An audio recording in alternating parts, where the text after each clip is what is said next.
And I'm going to kick it off with a question for Richard. Rich, with banks entering the healthcare industry through health savings accounts, what kind of changes do you expect to see in the payer industry? Well, that's a great question. United's approach has been to create vertical integration. So we chartered a bank and have the largest healthcare savings bank in the U.S. So that's been our approach to get it done quickly.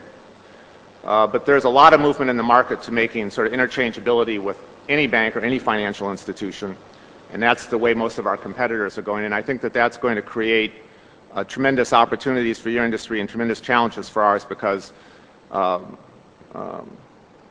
the internal processes and systems in our business are not particularly interchangeable, and have been homegrown to a large degree, and so creating that kind of linkage is going to be a challenge. But we've gone all the way to the point now where we're actually piloting something now where we can pay claims at the physician's office with a swipe card. So you can go in, you go to the physician's office, you swipe your card that we issue to you, your Visa card. It verifies your eligibility. When your visit is over, the clerk can swipe the card, enter the codes that are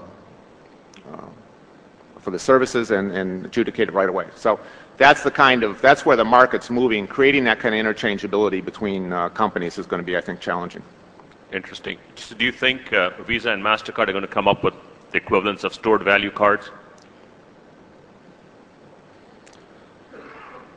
That's a good question, and I really don't know the answer to that one. Yeah. All right.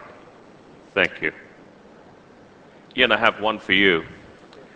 You know, with the increased need for creating a pipeline of new drugs, how are you guys looking at global outsourcing for your R&D efforts?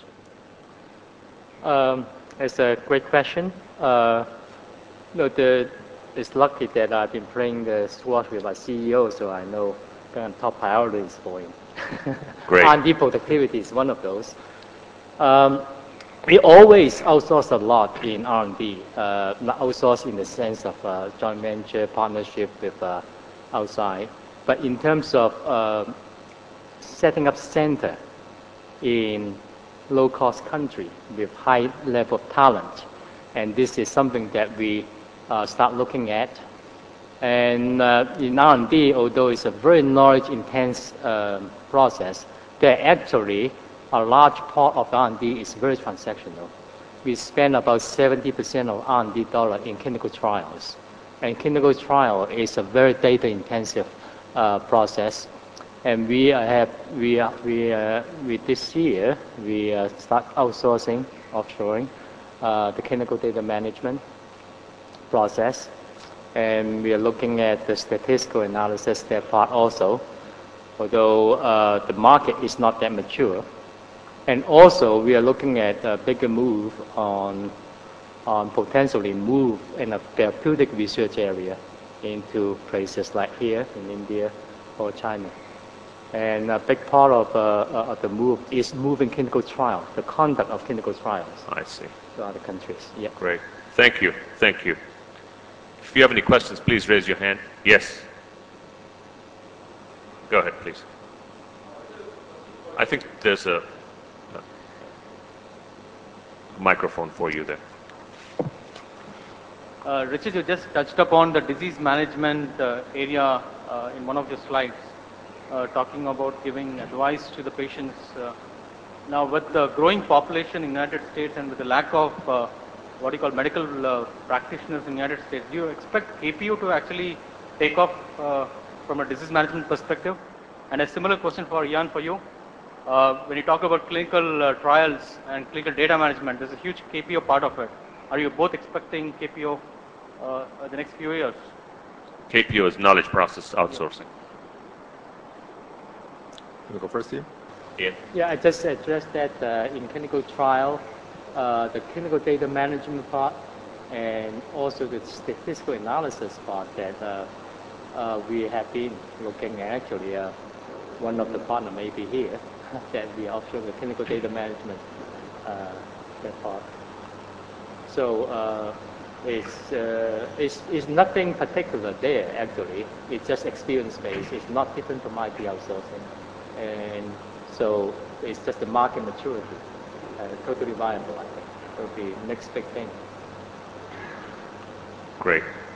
Rich? I expect, the question was, is disease management an area that, A, a growth area, and B, ripe for outsourcing? I would say yes on both counts. With the aging of the U.S. population and the fact that that is a very labor-intensive part of the business, I would say that they are both ripe for outsourcing. There's another interesting aspect to the disease management part of our industry, which is there is very little good clinical data on outcomes. A lot of common practice in the industry is has not been through rigorous controlled trials to see if it's really working or not. So there's an awful lot of stuff that we're doing which may or may not be adding value, has not been measured, and this is probably also another opportunity in terms of in the process of outsourcing or putting this stuff offshore, of really going through the process of what's done there and determining really what works best. Great, thank you. Next question. Yes. Hi, I have two questions. One is I'd like to understand from the United perspective, what is the percentage of IT spend vis-a-vis the overall spend? You mentioned in Glaxo it's about 4%, but from an insurance point of view. And the other is, you were speaking about 50 million people not having insurance cover in the United States. And you were also speaking about, say, this banks having health saving account as some new innovation that has come about in the last few years. What other disruptive offerings are there in health insurance that you think could change the whole scenario? Well, those are great questions. Off the top of my head, I don't know what our spend is. I know it is the majority of our capital spend is on IT. And United spends, I think we spent about $600 million last year on IT development, but I'm not sure if that's all inclusive or if that's just incremental.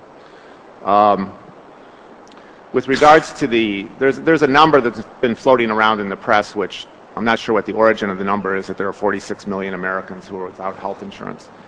I think it's interesting when you start to drill into that number, as one of the states did, and they actually go out and survey people who are in this gap. You find out that a substantial number of them, maybe a third of them, are eligible for government programs, but they're not signed up for one reason or another. They're just not engaged in the system.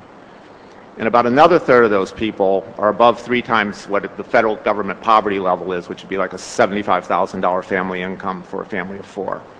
And so there's another third of the population there that should be in the system, that can afford to pay to be in the system, but are not in the system either because they don't value the health insurance, or they think they're going to live forever, or who knows, they have other priorities other than insurance. So that leaves a much smaller piece that needs to be addressed. And there's a whole host of things going on a state-by-state level, which makes it very challenging to respond to them. But they tend to revolve around creating either mandates that say employers need to offer some sort of health insurance, to creating subsidy programs so that the type of insurance that we sell in the individual market space is more affordable.